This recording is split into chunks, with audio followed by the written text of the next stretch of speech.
Bom dia, pessoal. Nós iremos então iniciar agora nosso treinamento em NR20, né? Esse curso é um curso de nível integração. Esse vai ser o nosso primeiro módulo, tá? Qualquer dúvida que vocês tenham, no final a gente espera esclarecer a vocês no decorrer do treinamento, ok? Vamos lá?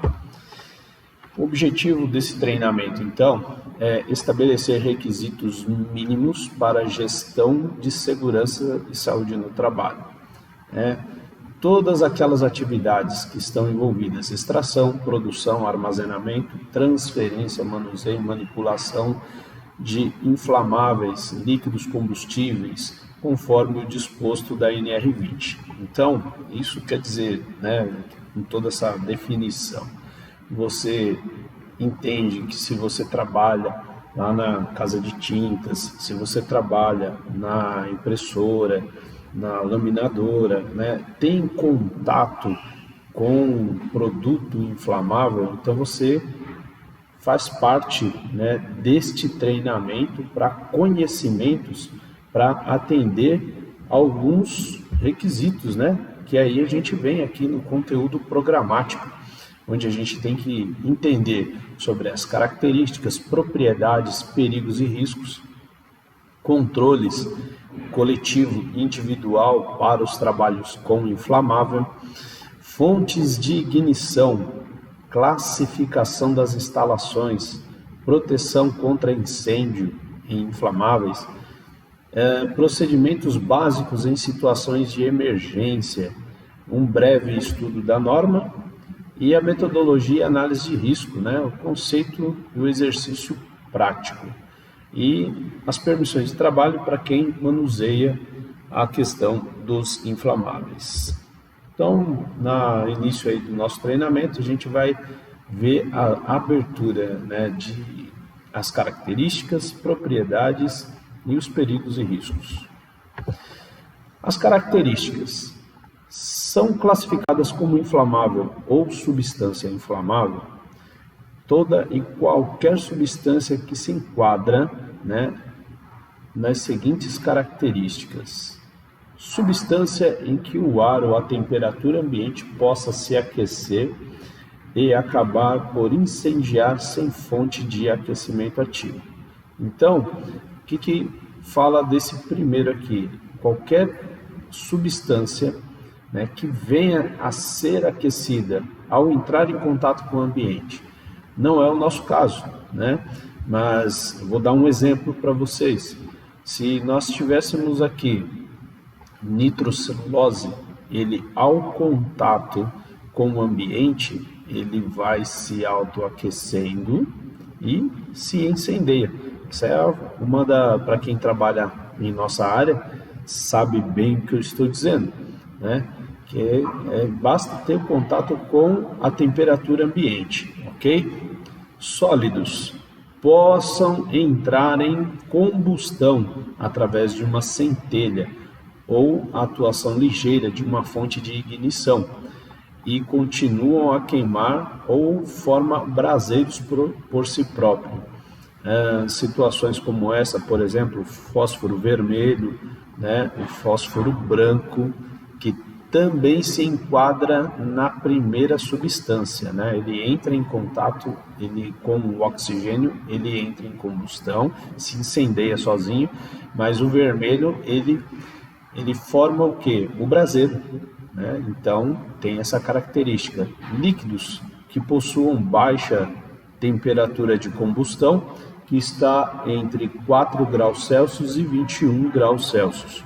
Substância em contato com água ou umidade que possa produzir gases altamente inflamáveis, por exemplo, a acetona e o etanol. O gás é uma substância que, em condições normais de pressão e temperatura, ou seja, estamos falando aí de 25 graus Celsius e uma pressão de 760 miligramas por mercúrio, estão em estado gasoso. O gás combustível, que é o gás que queima em qualquer temperatura. Vapor, que em sua fase gasosa é uma substância que a 25 graus, também 760 miligramas de mercúrio, é líquido ou sólido. Ele libera vapores de água, né? Assim bem como a gasolina. Líquido combustível é um líquido que tenha por ponto de fulgor superior a 60 graus e inferior a 93. Líquido inflamável, que ele tem o ponto de fulgor inferior a 60 graus, ele queima a temperatura ambiente, em qualquer foco de ignição pode acendê-lo. Um exemplo disso daí, a gasolina, nós temos o acetato de etila, né, o álcool etílico, basta ter uma pequena centelha, né, você já tem um incêndio. Os sólidos combustíveis que necessitam de ser aquecidos até emitir vapores de destilação. Sólidos pulverizados, onde partículas em suspensão no ar se comportam como gases inflamáveis, podendo provocar explosões. Esses sólidos aqui, vocês podem entender como pólvora, né? É pulverizado. Então, a pólvora é um exemplo clássico desse último exemplo aqui. O gás liquefeito de petróleo é o GLP, composto por gases incolores, propano, e tem odor característico devido à presença do mercaptano, né? Considerado um asfixiante simples, embora butano puro pode ter limite de tolerância até 470 ppm. Qual a diferença entre o GLP e o GNV? Então, sabemos que o GLP, o gás liquefeito do petróleo, ele é utilizado, né, em cozinha, é utilizado para movimentação de empilhadeiras, né? E o GNV não, o GNV ele é armazenado num cilindro próprio, né? A gente sabe que ele deve estar aí em torno de 200 a 220 atmosfera, né, ATM, porque é um cilindro de alta pressão, diferentemente do cilindro de GLP, que é de 5 a 8 ATM, né? Então, a resistência de cada um, né, quando você faz o encapsulamento desse gás, né, é bem diferente. Então, você tem um gás de alta pressão, GNV, e de baixa pressão, o GLP. A gasolina comum, ela possui uma toxicidade aguda. Produto não classificado como tóxico agudo por via oral pode gerar náuseas se ingerido. Aí vem aquela situação, né, que todos nós achamos interessante. Vamos lá no posto abastecer, aí você começa a sentir aquele cheirinho, você fala, nossa, que cheirinho gostoso. Aquilo lá é chamado nada mais do que anestésico. Então você começa a fica um pouco exposto àquele local, você acha que aquilo ali está anestesiando. Com o passar das horas, né, aquele cheiro que você então achou que era gostoso começa a se tornar irritante, começa a trazer dor de cabeça, começa a gerar algum tipo de mal-estar, né? E, por fim, ele pode se tornar, dependendo da sua concentração e localização, pode se tornar asfixiante, né? Então, aí vem a questão de sensibilização, né? Então, ele pode ser absorvido numa situação onde pode causar dermatite crônica após contato prolongado. Não é esperado que provoque uma sensibilização respiratória. Ele provoca apenas a irritação das vias respiratórias, como tosse, espirro e a falta de ar. E provoca também sonolência, vertigem e dor de cabeça. Ok? Todas as informações características propriedades e perigos das substâncias inflamáveis poderão ser verificadas através de um documento que a maioria de nós já sabemos qual é esse documento, né? Chamada FISPIC, Ficha de Informação de Segurança do Produto Químico. Essa FISPIC, ela é localizada, né, lá na sala de administração da produção. Então temos lá 3, 4 pastas, onde contempla todos os produtos que utilizamos na fábrica. Então lá você vai encontrar os produtos que é utilizado na casa de tinta, na linha automática, na lavagem de peças, na produção, né? E em todo local da fábrica que é utilizado um produto químico, existe uma FISPIC. Essa FISPIC ela fica armazenada dentro do banco de dados eletrônico, né? E fisicamente lá na administração da produção, no armário onde está identificado como FISPIC, tá? E aí essa FISPIC ela traz informações, né? Como o nome do produto. Você pode observar aqui, ó, a gente tem o nome do produto, quando ela foi elaborada.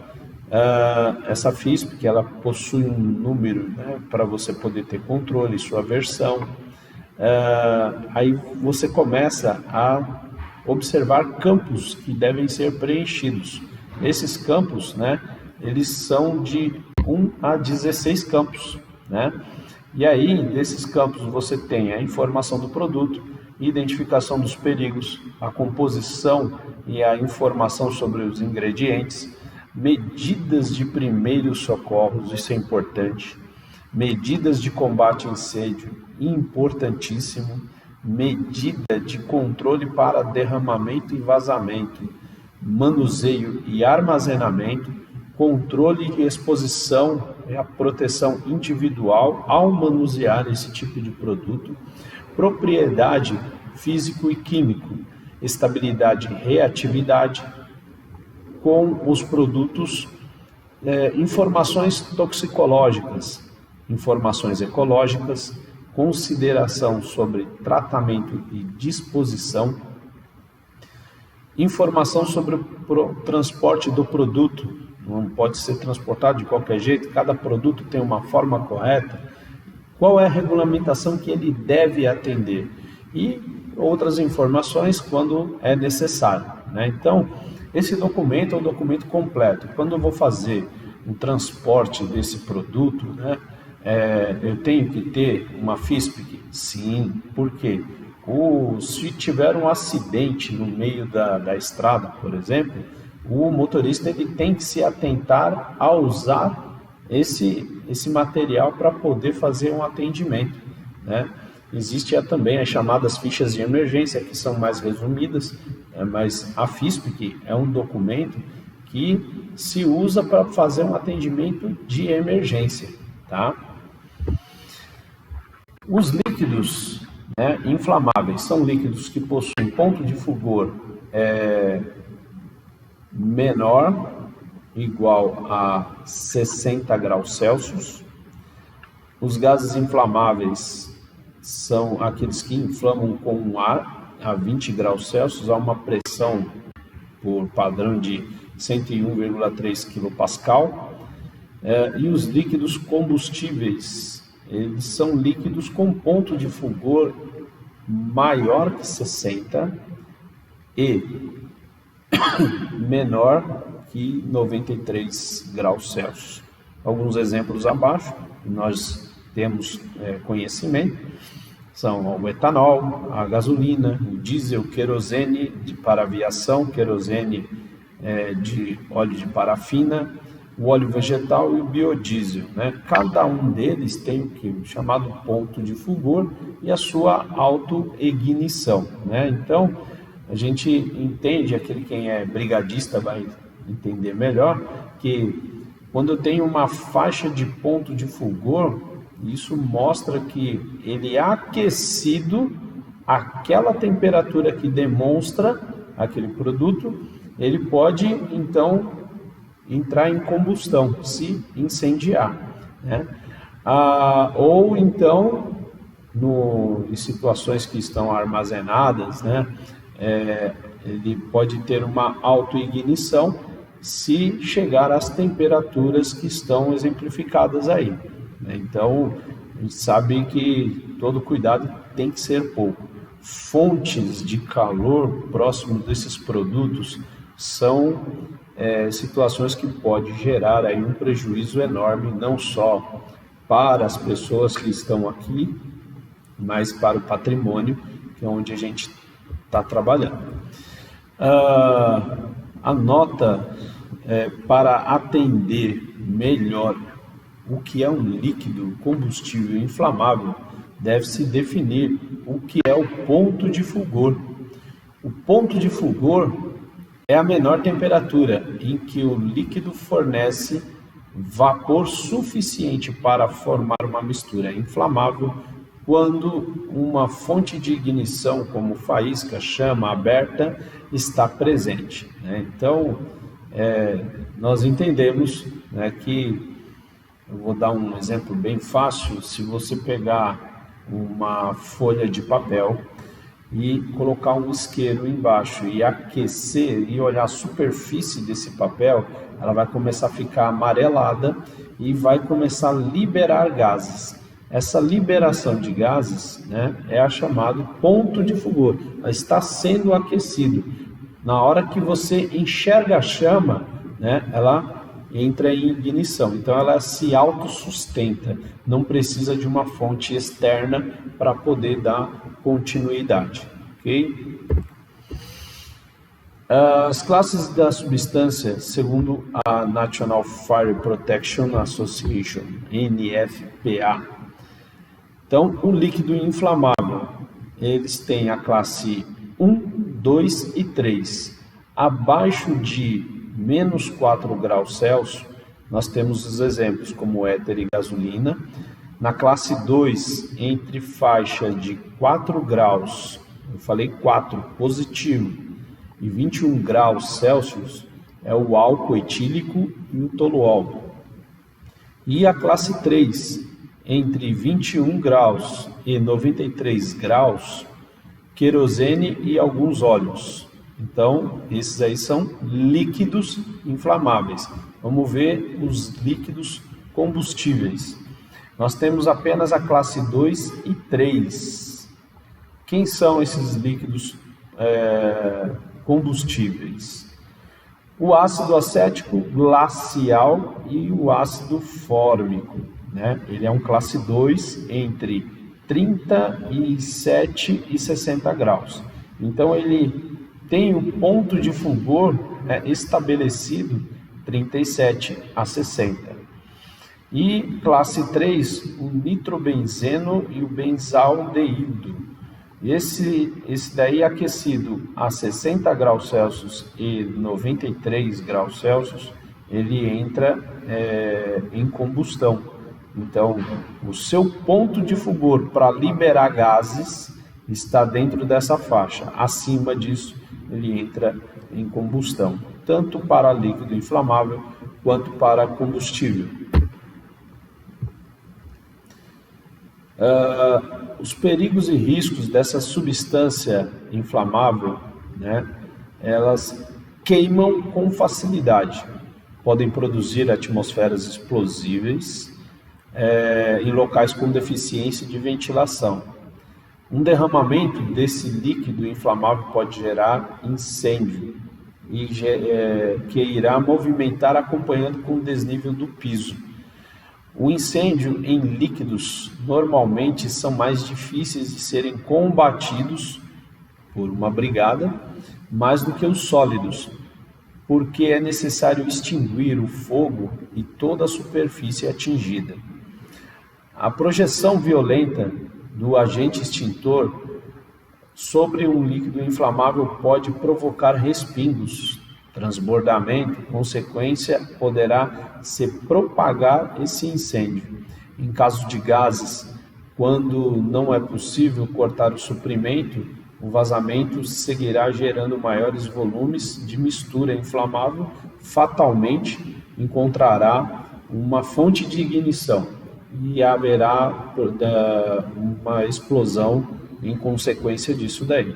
Então, para vocês entenderem em relação a essas substâncias inflamáveis e os combustíveis, existem características, né, para vocês verem que se derramar e entrar em contato com uma fonte, né, de calor, você vai ter um incêndio. Esse incêndio irá acompanhar conforme o declive de um piso, né?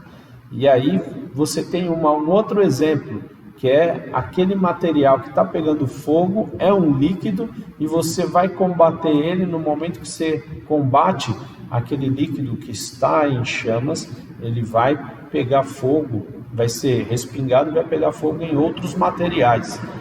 A projeção disso daí, né, é quase que impossível, porque você está combatendo. Então, vai acontecer uma propagação, vai acontecer normalmente, né? Situações com pouca ventilação, onde está queimando, a gente chama de queima com pobreza de oxigênio. Aí, de repente, você abre aquele local, enriquece aquele ambiente, logo vem uma explosão em decorrência e acaba alimentando aquela chama, dando continuidade na sua queima. Então, esses são exemplos simples, né, que a gente pode visualizar dentro do nosso processo de trabalho, e pode acontecer se caso, né, a gente ficar dando chance, né, para que ocorra. A maior prevenção em tudo isso é que líquido combustível e fonte de calor, elas não podem, em momento algum, ficar se encontrando. Deve ser separado. Assim bem como a questão de eletricidade, né?